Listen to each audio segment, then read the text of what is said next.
Hello students, start करते हैं NCERT maths class 11 chapter number 9 straight lines miscellaneous exercise. Question number 1 है find the value of k for which the line k minus 3 into x minus 4 minus k square into y plus k square minus 7 k plus 6 is equal 0 is first part parallel to x axis. Means ये जो line है वो parallel हो x axis के, तब आपको के की वैल्यू फाइंड करनी है। सेकंड पार्ट में पूछा है कि ये जो लाइन है जिसका इक्वेशन है के minus 3 into x minus 4 minus k square into y plus k square minus 7 k plus 6 equal 0। तो ये जो लाइन है वो अगर पैरेलल वाई एक्सिस के तब के की वैल्यू क्या है, और ये जो लाइन है ये अगर पास हो ओरिजिन से तब के की वैल्यू क्या है। ठीक है, फर्स्ट पार्ट इसका देखते हैं। देखिए, फर्स्ट पार्ट में सबसे पहले गिवन इक्वेशन क्या है वो लिख लेते हैं। सॉल्यूशन देखो, first part equation of given line, equation of given line क्या है के minus 3 into x minus 4 minus k square into y plus k square minus 7 k plus 6 equal 0। सबसे पहले ये जो गिवन इक्वेशन है इसको हम स्लोप इंटरसेप्ट फॉर्म में लिखेंगे। क्यों लिखेंगे? क्योंकि हमको चाहिए स्लोप इसका, करेक्ट। तो देखो, इसको आप जो है y वाला टर्म इधर छोड़ेंगे, ठीक है। Rewrite this, rewrite the given equation, in slope intercept form, intercept form वो क्या है? y equal m x plus c, इस फॉर्म में हमको बनाना है। चलिए बनाते हैं। सबसे पहले तो ये वाला जो टर्म है y वाला इधर ही छोड़ना है हमको, ठीक है जी। चलिए छोड़ देते हैं। एक काम करें, इसको इधर लेके जाते हैं जीरो की साइड। इधर क्या बचेगा? के माइनस 3, नहीं इसी को छोड़ते हैं। ये बचा -4 minus k square into Y, ये लेफ्ट में छोड़ दिया हमने। अब राइट में इसको लेके जाते हैं। एक्स वाला टर्म एक तो ये हो जाएगा माइनस के माइनस 3 इंटू एक्स, और ये भी इसके पहले भी माइनस लगा दें। ये पूरा एक ब्रैकेट लेके इसके आगे भी माइनस लगा दो। के square minus 7 k plus 6। Well, अब क्या करें, यहाँ से माइनस कॉमन ले लो इधर से। अब क्या करूँगा, ये minus as it is 4 minus k square into y is equal, यहाँ से माइनस मैंने कॉमन लिया, क्या बचा? K minus 3 into x, sign change हो जाएंगे अंदर के, ये भी पॉजिटिव हो गया टर्म और ये भी पॉजिटिव हो जाएगा, ये वाला भी पॉजिटिव हो जाएगा। क्या हो गया? के square minus 7 k plus 6, minus से माइनस कैंसिल हो गया। अब क्या बचा? देखो, वाई छोड़ना है ना, इधर लेफ्ट में वाई छोड़ा, मिला क्या? के minus 3 into x plus k square minus 7 k plus 6 upon में आएगा ना, ये वाई छोड़ा ना, तो ये क्या है? ये अपॉन में जाएगा फर्स्ट टर्म के भी 4 माइनस के स्क्वायर और सेकंड टर्म के भी, क्योंकि पूरे के अपॉन में जा रहा है तो मैं सेपरेट लिख लेता हूँ 4 माइनस के स्क्वायर। ठीक है जी, ये बात समझ में आ गई। अब इसी फॉर्म में हो गया ना, देखो वाई इक्वल वाई छोटा इधर, यहाँ भी, यहाँ पे एक्स वाला टर्म है एम इंटू एक्स, ये रहा एक्स इंटू ये कोफिशिएंट एक्स का plus c constant term, correct. तो अब देखो, ऑन कंपेयरिंग क्या मिला आपको? ऑन कंपेयरिंग विद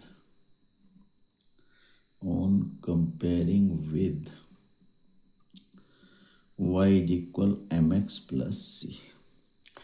m कितना हो गया? देखो y, यहाँ भी y, m यहाँ एक्स का कोफिशिएंट है, यहाँ एक्स का कोफिशिएंट ये है, तो कितना हो गया k-3 अपॉन में हो गया 4 - k² इज इक्वल एम की वैल्यू आ गई है। ठीक है, एम मतलब slope of the given line, ये है slope of given line, correct. अब एक बात बताइए मुझे, अगर फर्स्ट पार्ट में ये बात बोली गई है कि ये पैरेलल है एक्स एक्सिस के, ये लाइन जिसका स्लोप है ये, अगर वो एक्स एक्सिस के पैरेलल है तो स्लोप कितना होगा उसका, 0 होगा ना, है। Line parallel to x axis, उसका स्लोप क्या होता है, 0 होता है। But a line is parallel to x axis has a slope 0। तो इसका मतलब ये हुआ कि जो ये लाइन है इसके पैरेलल, उसका स्लोप क्या है, 0 है। ठीक है, ठीक है जी। चलिए तो देखते हैं sir. So k-3 upon 4 - k² is equal क्या हो गया, 0। नहीं बात समझ में आई? देखो क्या बोला है, क्वेश्चन में पूछा गया के की वैल्यू फाइंड करो अगर ये गिवन लाइन जो है वो पैरेलल हो एक्स एक्सिस के। तो ये जो स्लोप है ये गिवन लाइन का है और ये लाइन पैरेलल है एक्स एक्सिस के, given line is parallel to x axis. तो इसका मतलब क्या है, जो गिवन लाइन है उसका स्लोप किसके बराबर है, 0 के। तो ये टोटल वैल्यू किसके बराबर है, 0 के। समझ में आ गई होगी। अब ये इधर जाएगा 0 के साथ मल्टीप्लाई में, तो क्या मिलेगा आपको, देखो ये मिला k-3 4 - k² की मल्टीप्लाई किसके साथ होगी, 0 के। देखो 4 - k² 0 के साथ मल्टीप्लाई, तो k-3 की वैल्यू आ गई 0। तो k इज इक्वल कितना हो गया, 3 उधर आके हो गया प्लस, तो k की वैल्यू आ गई 3। फर्स्ट पार्ट कंप्लीट हो गया। अब चलते हैं नेक्स्ट पार्ट। सेकंड पार्ट में बोला है given line is parallel to y axis. First part में गिवन लाइन पैरेलल थी एक्स एक्सिस के, और सेकंड पार्ट में given line is parallel to y axis, is parallel to y axis. और अगर गिवन लाइन वाई एक्सिस के parallel है तो उसका स्लोप क्या होता है, since slope of line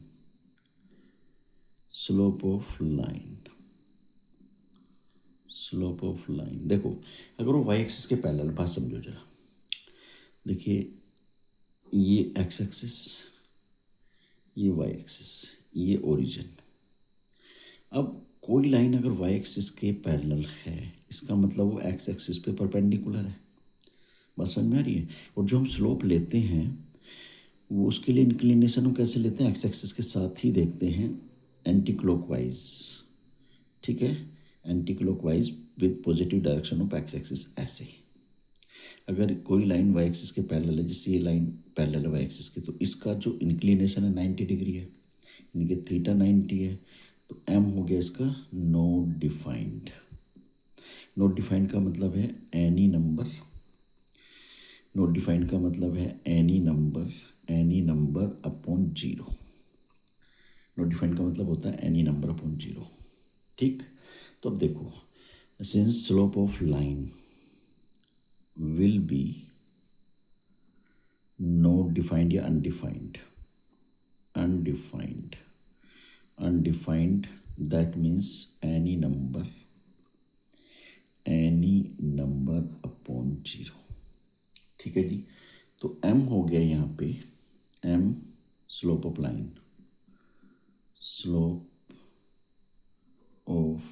line, m क्या हो गया, एनी नंबर अपॉन 0। ठीक है जी। अब देखो हमारे पास जो इक्वेशन से हमने वाई स्लोप इंटरसेप्ट फॉर्म बनाई, slope intercept form, slope intercept form of given equation, वो क्या है? y इज इक्वल के minus 3 upon 4 minus k square into x plus k square minus 7k plus 6 upon 4 minus k square, ये है। अब देखो यहाँ से स्लोप क्या हो गया? सो slope of line, slope of given line क्या हो गया? m इज इक्वल के minus 3 upon 4 minus k square, यही है। बट ये किसके इक्वल है? Any number upon 0। सो के minus 3 upon 4 minus k square is equal any number upon 0। इसका मतलब हेंस के 4 माइनस के स्क्वायर किसके इक्वल है? 0 के। 4 minus k square is equal 0। और इसको मैं क्या लिख सकता हूँ? इसको लिख सकता हूँ मैं, या तो आप ऐसा कर लो, 4 इज इक्वल के स्क्वायर को इधर लेके आओ तो प्लस हो गया। अब मैं क्या करूँगा? Square root on both side करूँगा, square root on both side. तो ये स्क्वायर रूट 4 पे और इधर स्क्वायर से square root cancel, square root से स्क्वायर कैंसिल हो जाएगा तो के बचा, और 4 का स्क्वायर रूट क्या आता है? Plus minus 2। तो के की वैल्यू आ गई प्लस माइनस 2। बस समझ में आ गई। ये हो गया इसका सेकंड पार्ट। थर्ड पार्ट में बोला है लाइन जो है गिवन लाइन passes through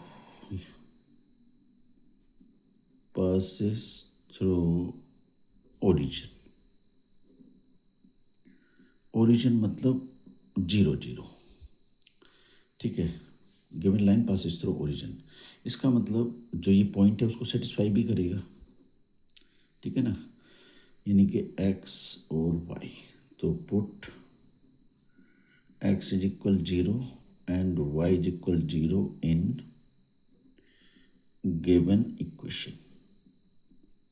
और गिवन इक्वेशन है k minus 3 into x minus 4 minus k square into y plus k square minus 7k plus 6 is equal 0। देखो x के प्लेस पे क्या रखना है? 0, y के प्लेस पे भी 0। सो k minus 3 into 0 minus 4 minus k square into 0 plus k square minus 7k minus 6 is equal 0। अब देखो 0 का इसमें मल्टीप्लाई करो 0, इसका मल्टीप्लाई करो 0, मिलेगा क्या? के square minus 7k plus 6 is equal 0, ये मिला। अब इसके हम करेंगे फैक्टर। 6 के फैक्टर जिनका डिफरेंस, जिनका सम हो प्लस है ना, जिनका सम हो 7, 6 1 6। देखो के स्क्वायर माइनस 7 के प्लेस पे 6 प्लस 1, 6 के फैक्टर जिनका सम 7 हो, 6 एंड 1, तो 6 प्लस 1 7 के प्लेस पे इंटू के प्लस 6 इज इक्वल 0। के स्क्वायर ब्रैकेट ओपन करो, के का मल्टीप्लाई करके देखो ये हो जाएगा माइनस 6k और ये हो जाएगा माइनस के प्लस 6 इज इक्वल 0। यहाँ पे ग्रुपिंग से कॉमन ले लो, फर्स्ट टू टर्म में के कॉमन हो गया, क्या बचा? K minus 6। यहाँ पे कॉमन लेंगे माइनस 1, कुछ भी नहीं है तो 1 तो होता ही है माइनस, यहाँ पे माइनस 1 कॉमन बचेगा क्या? के माइनस 6 इज इक्वल 0। अब दो टर्म में, दोनों में क्या कॉमन है? के माइनस 6। फर्स्ट टर्म से के मिला और सेकंड टर्म से माइनस 1 मिला इज इक्वल 0। दो फैक्टर्स मिले क्योंकि क्वाड्रेटिक इक्वेशन बनी थी। अब दोनों को 0 के इक्वल रख के जीरोस फाइंड कर लेंगे, मतलब के की वैल्यू। के माइनस 6 इज इक्वल 0 एंड के माइनस 1 इज इक्वल ऑल्सो 0। तो के बराबर कितना हो गया 6 और यहाँ के इज इक्वल हो गया 1। तो के की वैल्यू 6 भी है और 1 भी है। ठीक है जी, ये हो गया इसका आंसर। के इज इक्वल 6 एंड के इज इक्वल 1, ये इसका थर्ड पार्ट का आंसर हो गया। वेल चलते हैं। देखिए क्वेश्चन नंबर 2 को समझते हैं। Find the equations of lines which cut off intercepts on the axis whose sum and products are 1 and -6। देखिए हमें बोला है इक्वेशंस बताओ लाइन का जो इंटरसेप्ट कट करती हो एक्सिस पे और उनका सम है 1, दोनों इंटरसेप्ट्स का, जो एक्स एक्सिस और वाई एक्सिस पे इंटरसेप्ट कट कर रही है लाइन, उनका सम 1 है और प्रोडक्ट जो है वो -6 है। तो आप इक्वेशंस बताइए। देखो हमें नहीं पता एक्स इंटरसेप्ट कितना और वाई इंटरसेप्ट कितना है, तो मान लेते हैं let x intercept be a and y intercept be b. ठीक है जी, अब देखो सम दिया इनका, सम ऑफ इंटरसेप्ट्स मतलब ए प्लस बी का वैल्यू दे रखा है 1 और दूसरा दिया प्रोडक्ट ऑफ इंटरसेप्ट्स मतलब ए इंटू बी, इसका वैल्यू -6। ठीक है, ये दो बात हमको गिवन है। अब मैं क्या करूँगा, जो इंटरसेप्ट फॉर्म ऑफ इक्वेशन है उसको लिखूँगा। Intercept form of equation, intercept form of equation क्या है, वो है x upon a plus y upon b is equal 1, मतलब x upon x intercept plus y upon y intercept is equal 1। अब देखो यहाँ पे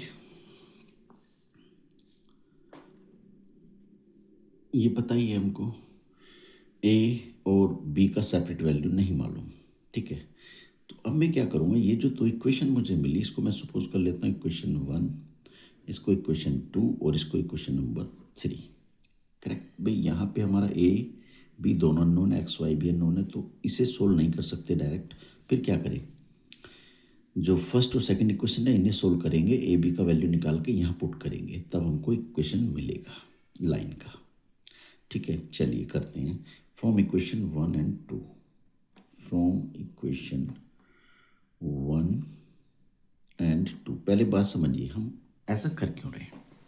देखो हमको क्या करना है, इक्वेशन ऑफ लाइन निकालनी है जो इंटरसेप्ट बनाती है एक्सिस के साथ, तो इंटरसेप्ट फॉर्म वाली इक्वेशन ये हमको बनानी है। एक्स और वाई वेरिएबल हैं, ए और बी की वैल्यू हमको पता होनी चाहिए, और वो हमको कहाँ से मिलेगी, फर्स्ट और सेकंड इक्वेशन से मिलेगी, और वो हम यहाँ पुट करके हमको इक्वेशन मिल जाएगी कौन सी, लाइन की, और किस फॉर्म में, इंटरसेप्ट फॉर्म में। करेक्ट, क्योंकि बात ये कर रहा है क्वेश्चन में कि वो जो लाइन है वो इंटरसेप्ट बनाती है, तो इंटरसेप्ट फॉर्म में ही इक्वेशन बनानी है। करेक्ट, चलिए फर्स्ट और सेकंड को सोल्व करना है। तो देखो फर्स्ट में क्या दिया है हमको, a प्लस बी 1 है। अब यहाँ से अगर मैं एक वैल्यू ले लूँ ए की या बी की और उसको सेकंड इक्वेशन में पुट कर दूँ, यहाँ से मैं वैल्यू ले लूँ ए इज इक्वल क्या हो जाएगा 1 माइनस बी, इसको मैं पुट कर दूँ, पुट इन इक्वेशन 2, और इक्वेशन 2 क्या है, इक्वेशन 2 है ए बी इज इक्वल -6। तो कहाँ पे पुट करूँ, ए के प्लेस पे। देखो ए के प्लेस पे मैं पुट करने जा रहा हूँ, यहाँ ए के प्लेस पे पुट करूँगा क्या, 1 minus b into b is equal -6। अब मिलेगा क्या मुझे, बात समझिए क्या मिलने वाला है सर। देखो मुझे मिला 1 minus b into b is equal -6। ये मैंने ए के प्लेस पे ए की वैल्यू रखी है 1 माइनस बी इक्वेशन 1 से। अब बी का मल्टीप्लाई कर दो, बी का 1 में करूँ तो बी माइनस बी का बी में बी स्क्वायर इज इक्वल -6। अब देखो बी यहाँ नेगेटिव है, बी स्क्वायर, और स्क्वायर वाला टर्म नेगेटिव नहीं होना चाहिए, इसको हमें पॉजिटिव बनाएंगे। तो हमें क्या करना पड़ेगा, शिफ्ट करना पड़ेगा, चेंज करना पड़ेगा, इसको राइट साइड लेके जाएंगे, इसको अकेले नहीं लेके जाएंगे, पूरे को लेके जाओ। तो इधर क्या बचा, 0। अब इधर बी स्क्वायर आके हो गया पॉजिटिव, और बी इधर आके हो गया नेगेटिव, और 6 इधर है ही माइनस का। अब 0 आप लेफ्ट में रखो या राइट में, कुछ फर्क नहीं पड़ना, उसमें कुछ चेंज नहीं आना। तो अब हो जाएगा हमारा b square minus b minus 6 is equal 0। Left में ना रख के राइट में रख दिया, करेक्ट। अब हम इसके करेंगे फैक्टर। देखो 6 1 जा 6 के फैक्टर जिनका डिफरेंस हो 1, या बी का कोफिशिएंट 1 है ना, और 6 इंटू बी स्क्वायर का कोफिशिएंट 1 है, 1 इंटू 6 6, 6 के फैक्टर जिनका डिफरेंस 1 हो। तो 3 2 जा 6 होते हैं, तो b square minus 3 minus 2 into b minus 6 is equal 0। B square minus b की मल्टीप्लाई करो और ब्रैकेट ओपन कर दूंगा, तो ये हो गया माइनस का 3b, और ये हो गया प्लस का 2b, और माइनस 6 इज इक्वल 0। यहाँ ग्रुपिंग से फर्स्ट टू टर्म में कॉमन क्या है, b, डिवाइड करो क्या मिलेगा, b मिला फर्स्ट टर्म से, सेकंड टर्म से -3, यहाँ पे क्या मिला भाई, यहाँ पे मिला आपको प्लस का 2, और यहाँ से मिला b डिवाइड करके, और यहाँ से मिला -3 इज इक्वल 0। अब b -3 हो गया कॉमन। अब यहाँ से क्या मिला, फर्स्ट टर्म से b और +2 इज इक्वल 0। अब देखो दो फैक्टर मिले, एक तो मिला b -3 इज इक्वल 0, एक मिला b +2 इज इक्वल 0। तो b की वैल्यू कितनी आ गई, यहाँ से 3, और यहाँ से b की वैल्यू हो गई -2। अब ये दोनों वैल्यू बारी बारी से हमने रखना है, कहाँ रखना है, ये रखेंगे हम इक्वेशन 1 में। इक्वेशन 1 में कहाँ, यहाँ पे रखेंगे, ठीक है। तो हमें एक ही वैल्यू मिल जाएंगी। देखो व्हेन b इज इक्वल 3, तो इसको हम पुट कर रहे हैं, पुट इन 1, तो ये हो जाएगा a is equal 1 minus b, a is equal 1 minus 3, a is equal -2। ठीक है जी, एक बात तो ये होगी, when b is equal -2, put in 1, तो कहाँ करेंगे 1 में, वहीं, तो a is equal 1 minus b, तो a इज इक्वल 1 माइनस -2, तो a इज इक्वल हो गई 1 + 2, यानी कि a इज इक्वल हो गया 3। अब बात समझिए जरा, अब समझिएगा, अब देखिए जरा, व्हेन a इज इक्वल -2 और b is equal 3, when a is equal -2 and b is equal 3, equation of required line x upon a plus y upon b is equal 1। अब देखो a की वैल्यू रख लो, x upon -2 plus y upon 3 is equal 1। LCM ले लो इनका, कितना हो गया 6, और ये हो गया -3x plus 2y is equal 1। 6 की 1 में मल्टीप्लाई, क्रॉस मल्टीप्लाई, तो ये हो जाएगा -3x plus 2y is equal 1 into 6, तो ये हो गया -3x plus 2y is equal 6। एक इक्वेशन तो हो गई ये। अब बात करेंगे दूसरी की। देखो व्हेन a इज इक्वल कितना था 3 और b कितना था -2, a is equal 3, b is equal -2। So equation of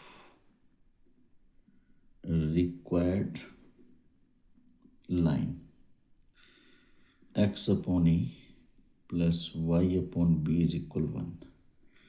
x upon a की वैल्यू कितनी है 3 प्लस y अपॉन b की value -2 is equal 1।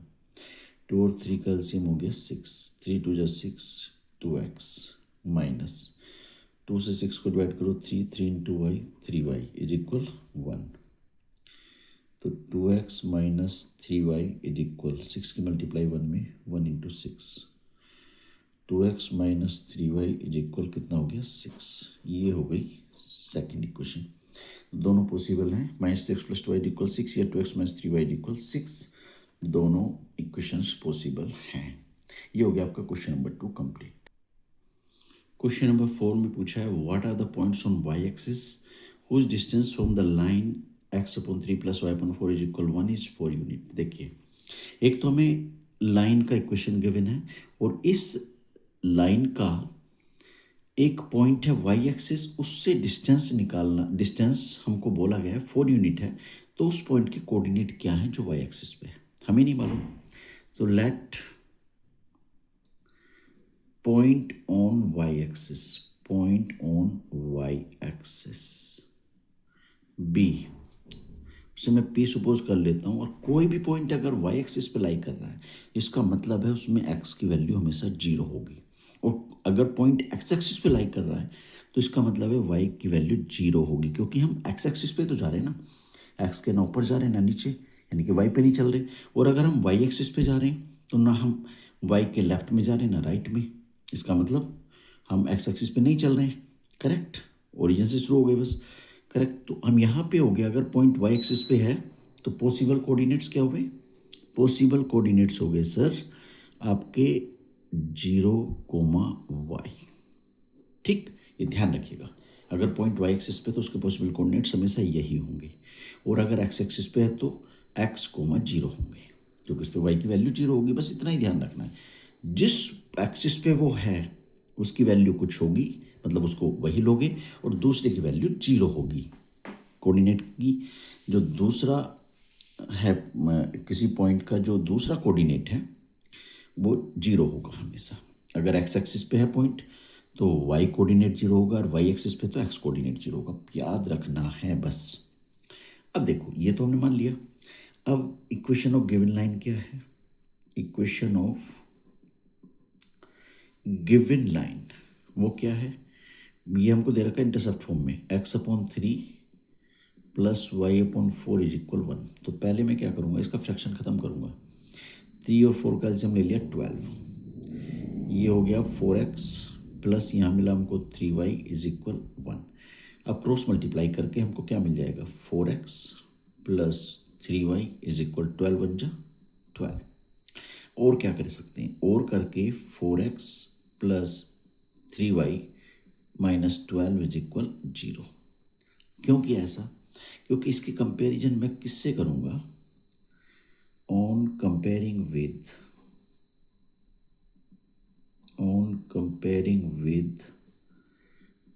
ax plus by plus c is equal 0। Compare करके मुझे a, b और c की value चाहिएगी। क्यों, क्योंकि हमें बात की है परपेंडिकुलर डिस्टेंस की, ठीक है, उसमें हमें ए बी सी का वैल्यू चाहिए होता है। अब इससे कंपेयर करें तो ए की वैल्यू क्या हो गई यहाँ पे, देखो एक्स का कोफिशिएंट ए, एक्स का कोफिशिएंट 4, तो ए की वैल्यू हो गई 4। वाई का कोफिशिएंट बी है और यहाँ वाई का कोफिशिएंट 3 है, तो बी की वैल्यू हो गई सर 3। कांस्टेंट है यहाँ सी और यहाँ -12, तो कांस्टेंट सी की वैल्यू हो गई -12। ये तुमको पता चल गया। अब कहाँ से इसकी परपेंडिकुलर डिस्टेंस है, पी, परपेंडिकुलर डिस्टेंस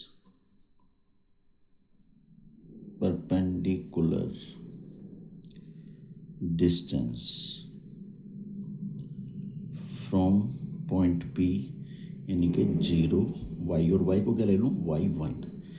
क्यों, चलो मैं y रहने देता हूँ, वो किसके इक्वल है x1 y1। जिस पॉइंट से हम परपेंडिकुलर डिस्टेंस लेते हैं वो x1 y1 होते हैं, तो ये x1 0 है और y1 y है। करेक्ट, चलिए अब perpendicular distance from point this वो कितनी है, इज 4 यूनिट, वो 4 यूनिट है। ठीक है जी, चलिए परपेंडिकुलर डिस्टेंस क्या होता है, चलिए इसे मैं पी ना लेके मैं इसको क्यों ले लेता हूँ इसको, थोड़ा आपको भी समझना इजी हो जाएगा वो पॉइंट मैंने क्यों मान लिया। अब क्यों के कोऑर्डिनेट क्या है 0y। अब परपेंडिकुलर डिस्टेंस को मैं p से लिखता हूँ तो p की वैल्यू हो गई यहाँ पे 4 यूनिट, p की वैल्यू 4 यूनिट। चलिए इसलिए मैंने इसको क्यों सपोज कर लिया। अब देखो फॉर्मूला क्या कहता है, p इज इक्वल हो जाता है ax1 प्लस b के साथ y1 प्लस c मोड के अंदर आता है अपॉन अंडर रूट ए स्क्वायर प्लस बी स्क्वायर, ये होता है। चलिए अब देखो जरा p की वैल्यू कितनी है 4, ये रही, तो इधर मैंने 4 रखा मोड के अंदर। a की वैल्यू कितनी है देखो, a की वैल्यू 4, x1 की वैल्यू 0, 4 इंटू 0। b की वैल्यू कितनी है 3, y1 की वैल्यू कितनी है y, और c की वैल्यू कितनी है -12 अपॉन अंडर रूट a की वैल्यू 4 स्क्वायर, b की वैल्यू 3 स्क्वायर, इधर कितना है 4। अब देखो मोड के अंदर ये 0 हो गया, ये 3y हो गया, 3 इंटू वाई और -12 अपॉन, देखो रूट के अंदर 4 का स्क्वायर 16, 3 का 9, तो 4 इज इक्वल हो गया mode 3y -12 upon square root 25। अब देखो आगे, इधर 4 है is equal mode 3y -12 upon में कितना मिला आपको 5। ठीक है, स्क्वायर रूट पॉजिटिव नेगेटिव होता है बट यहाँ पॉजिटिव ही लेंगे, क्यों, क्योंकि ये डिस्टेंस है। अब देखो इसकी मल्टीप्लाई 5 की 4 में हो जाएगी, 5 इंटू 4 क्रॉस मल्टीप्लाई कहते हैं ना, 1 की इधर 5 की 4 में, तो 20 इज इक्वल मोड 3y -12। अब क्या करेंगे, एक बार ये एब्सोल्यूट वैल्यू +20 के इक्वल लेंगे और एक बार -20 के इक्वल, या मैं ऐसा लिख दूँ +-20 इज इक्वल मोड हटा देता हूँ इधर से 3y -12, तो 3y -12 इज इक्वल क्या +20, और एक बार 3y -12 इज इक्वल -20। अब देखो 3y 12 को उधर लेके जाओ 20 की साइड, तो 20 + 12, 3y इज इक्वल कितना हो गया 32, और y इज इक्वल हो गया 32/3। अब यहाँ देखो 3y इज इक्वल -20 और 12 उधर जाके प्लस हो गया, -12 है ना, तो +12 हो गया। अब देखो 3y इज इक्वल कितना मिला -8, तो y इज इक्वल -8/3। अब हमें y की 2 वैल्यूज मिली, इसका मतलब जो पॉइंट है, पॉइंट ऑन y एक्सिस, जो हमने क्यों सपोज किया था, बाय मिस्टेक पहले p ले लिया था, उसके कोऑर्डिनेट्स क्या है 0, y। इसका मतलब 0, जो क्यों है वो 0, एक तो हो गया 32/3, y की वैल्यू ये है, और या हो सकता है 0, y की वैल्यू -8/3 भी है। ये हो गया इसका आंसर।